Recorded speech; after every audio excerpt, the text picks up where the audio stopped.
The first thing they teach railroad track inspectors isn't how to spot a cracked rail or avoid a train moving at 100 miles an hour.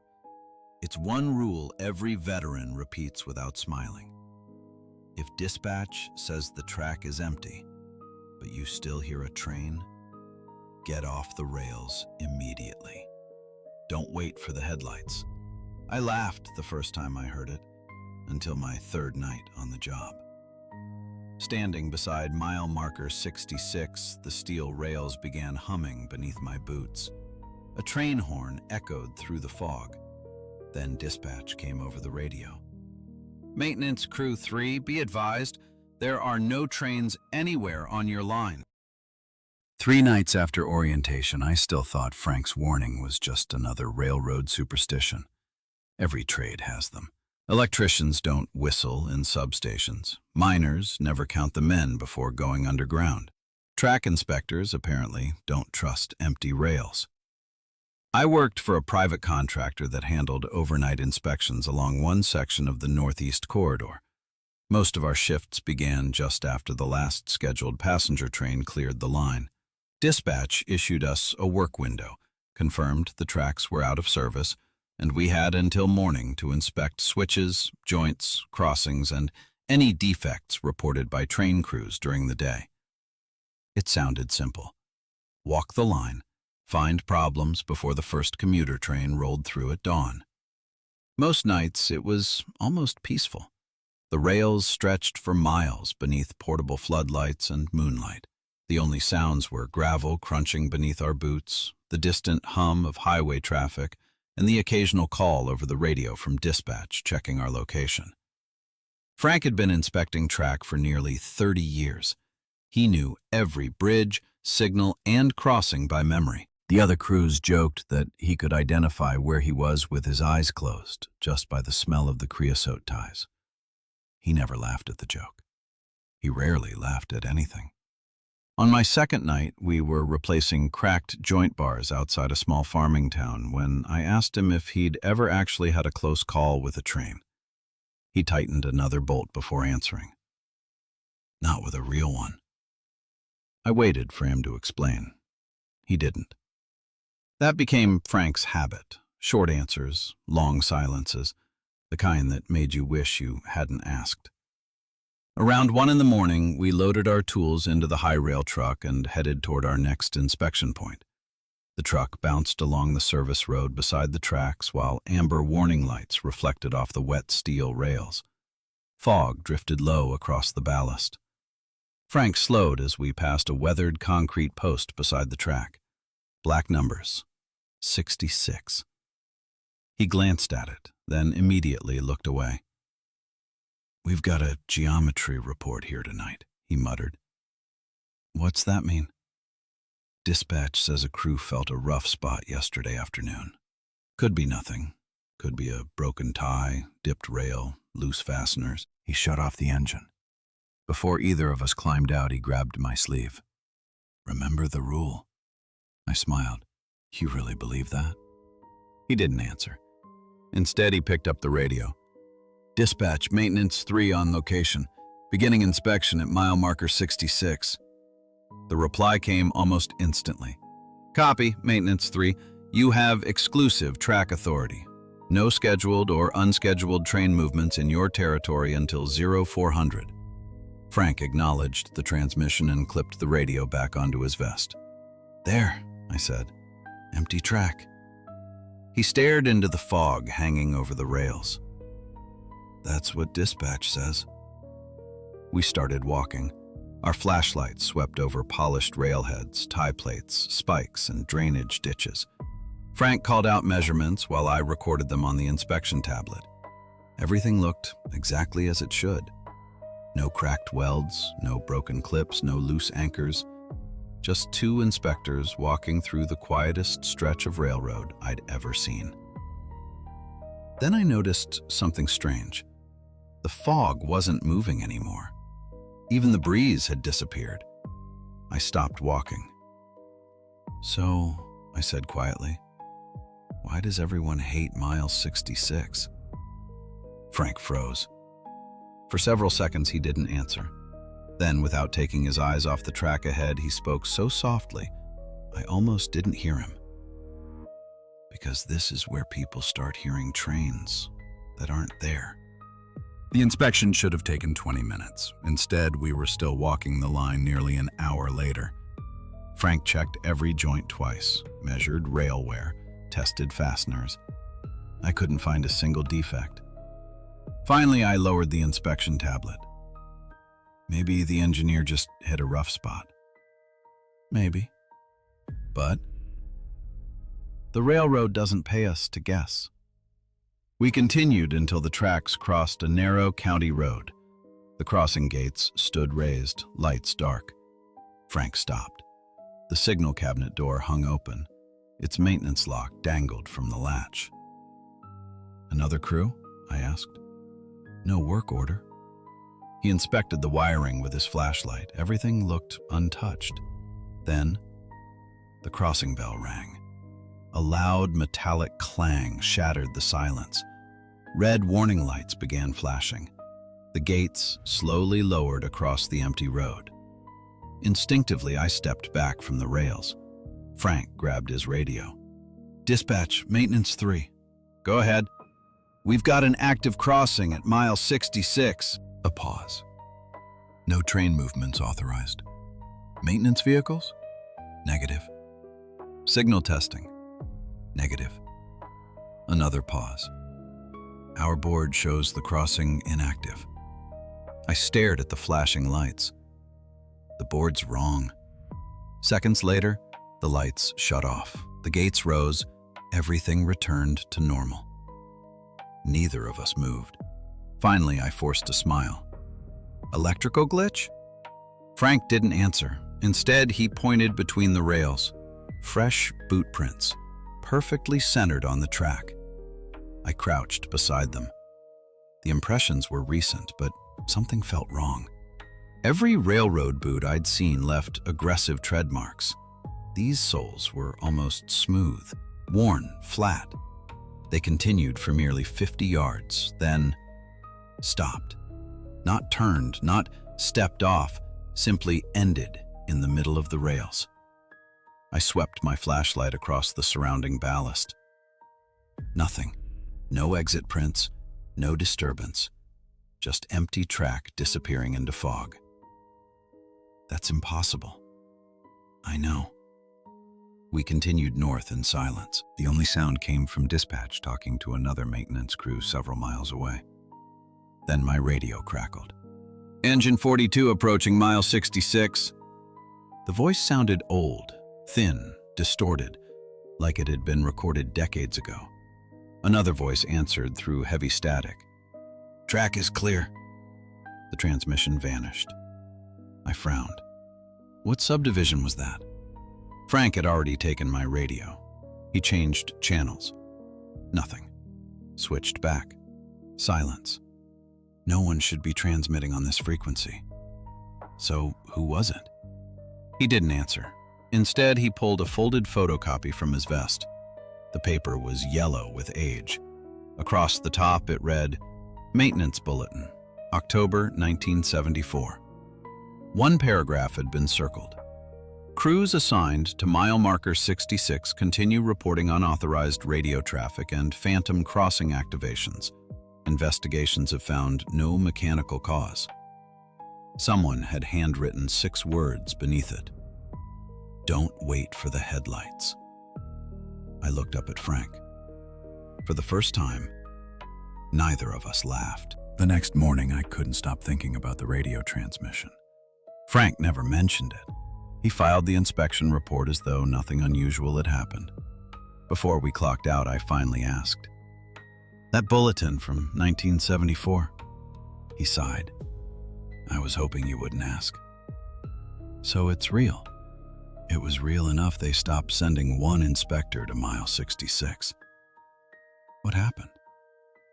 They never figured it out. That was all he'd say. 3 nights later, dispatch sent us back. The geometry car had flagged the same section again. No defects, no reports from train crews. Yet the computer insisted something was wrong. Frank read the assignment in silence before grabbing the truck keys. The drive felt different. Rain had left the rails black and reflective beneath our headlights. Fog rolled in before we reached the marker. Frank shut off the engine. We stayed together. For the first time, I nodded without joking. We hadn't walked more than 100 yards when every sound disappeared. No wind, no insects. Even our footsteps seemed muffled. Then, a train horn. Long, low, far away. The rails beneath my boots began to hum. I reached for my radio. "Dispatch, Maintenance 3. Only static. Frank's radio answered instead. "Maintenance 3, go ahead." It wasn't dispatch. The voice sounded old, calm, like a recording. "Passenger extra eastbound, clear through mile 66. "There aren't any trains scheduled," I whispered. "I know." The horn sounded again, closer. The vibration beneath our feet grew stronger. I stared into the fog. At first, nothing. Then, a shape emerged. A locomotive. No headlights, no ditch lights, just a massive black outline gliding toward us. Frank grabbed my vest. "Off the track!" He pulled me onto the ballast just as it reached us. The locomotive passed less than 10 feet away, without a single wheel striking the rail, without moving the fog, without making a sound beyond the distant horn. It felt less like a train and more like a shadow. One freight car followed, then another. Old boxcars, passenger coaches, rusted hoppers, each disappearing into the fog before the next appeared. Then one window lit up.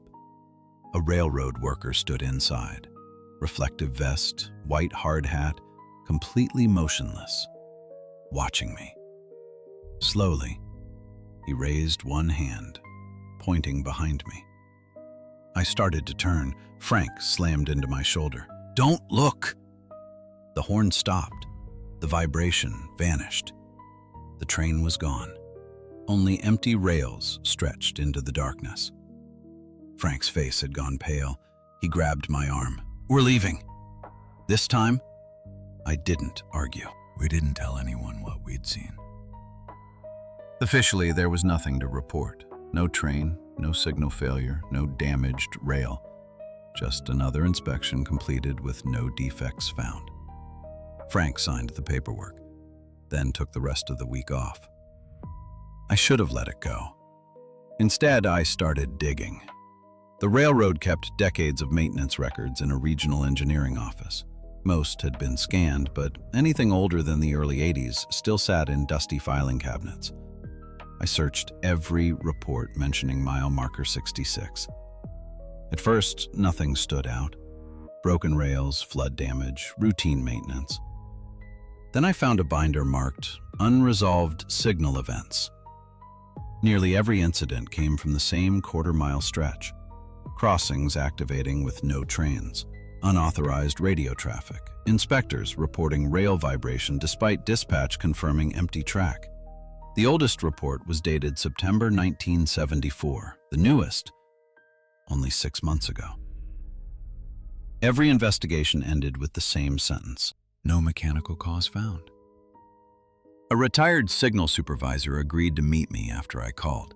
His name was Walter Briggs, 42 years with the railroad. When I mentioned mile 66, he went quiet. "You've seen it." It wasn't a question. "You have too?" He stared into his coffee. "I heard it." "What is it?" "I don't know." He reached into an old leather briefcase and slid a black and white photograph across the table. A derailment. Freight cars scattered across both sides of the track. The locomotive lay on its side. Emergency crews filled the scene. "The official report blamed a broken rail," Walter said. "But that's not what bothered us." He pointed toward the background. A signal bridge, completely intact. Its crossing lights were flashing. The photograph had been taken after sunrise. No power had reached that crossing for hours, yet both warning lights were illuminated. Walter handed me another folder. Inside were transcripts from railroad radio recordings recovered after the derailment. Most were routine. Then I reached the final page. Engine 42, identify your location. Passing mile 66. Engine 42, you're 20 minutes overdue. Several seconds of static followed, then one final transmission. We never stopped. I looked up. What does that mean? Walter slowly shook his head. No one ever figured it out. That night I called Frank. He answered immediately. I knew you'd start digging. You knew about the derailment? I knew enough.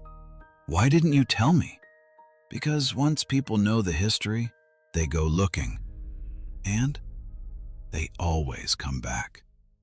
His answer made no sense. Who comes back? Silence. Then Frank spoke so quietly I almost missed it. The ones who step off the track. The line went dead. I stared at my phone for several seconds. Then it buzzed. A text from an unknown number. No message, just a photograph. It showed mile marker 66, taken that night. The tracks were empty, except for two figures standing beside the rails. One was Frank. The other was me. The problem was, neither of us had been there. I tried convincing myself the photograph was fake. Someone had edited it, or taken it another night. Anything made more sense than what I was thinking. Then dispatch called. Another geometry alert. Mile marker 66. Frank was already waiting beside the truck when I arrived. He looked exhausted. I knew they'd send us back. You could have refused. So could you. Neither of us did. The fog was already there, thicker than before. The moment we stepped onto the ballast, my radio crackled. Not static. A dispatcher, clear as day. Engine 42, you are cleared through mile 66. Frank closed his eyes. They've never been this early. The rails began humming beneath our boots. This time, neither of us reached for the radio. We already knew it wouldn't be dispatch. The horn echoed through the darkness. Closer. Closer. Then the locomotive emerged, a solid wall of black steel. No headlights, no marker lights, no number boards. Only darkness moving through darker fog. Car after car followed. Boxcars, tank cars, passenger coaches, equipment from different decades rolled past in complete silence. Then every window appeared at once. Not lit, just visible. Inside each one stood a railroad worker. Inspectors, signal maintainers, conductors, engineers. Every one of them motionless, watching us. Frank whispered one word. Run. Neither of us moved. The last car approached. Its side carried no reporting marks, no company logo, just rust. As it passed, a door slowly slid open. Inside stood two figures. One was Frank, older, paler. His reflective vest was stained black. The other was me. Both of us stared silently through the open doorway. Then my double smiled. Slowly, he stepped off the moving train. His boots landed on the ballast without making a sound. Frank grabbed my arm.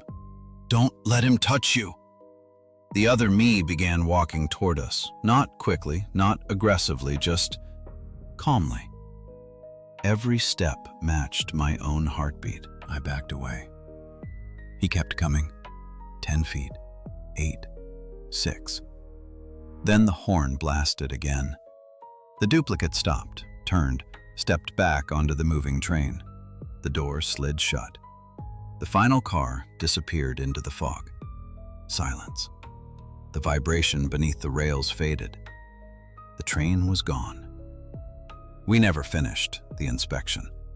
By sunrise, maintenance supervisors found our truck parked exactly where we'd left it. Our paperwork was still inside. So were our radios. Neither contained a single recording from that night. Frank retired the following week. He never answered another call from me. A month later, I resigned. Officially, I left for another job. Unofficially, I never wanted to stand on railroad tracks after dark again. Last week, curiosity got the better of me. I searched the railroad's employee directory. Frank's name was gone. So was mine. According to company records, neither of us had ever worked there. Yesterday, an envelope arrived with no return address. Inside was a single inspection report. Location, mile marker 66. Inspectors assigned, Frank Dawson. My name. Status, inspection still in progress. If you've ever stood beside railroad tracks at night, you know how unsettling they can feel once the trains stop running. Miles of steel stretching into darkness, waiting. Maybe that's why stories like this have existed for generations. Every railroad has abandoned sidings, forgotten mile markers, and old accidents people would rather not talk about. Whether there's any truth behind them, I'll let you decide. If you enjoyed tonight's story, don't forget to like the video and subscribe for more original horror stories inspired by real professions, real places, and the rules people swear are there for a reason. And before you go, let me know in the comments, if you heard a train coming, but dispatch insisted the tracks were empty, would you stay and look? Or would you run? Thanks for watching. Sleep well, and if you ever find yourself walking railroad tracks after midnight, don't wait for the headlights.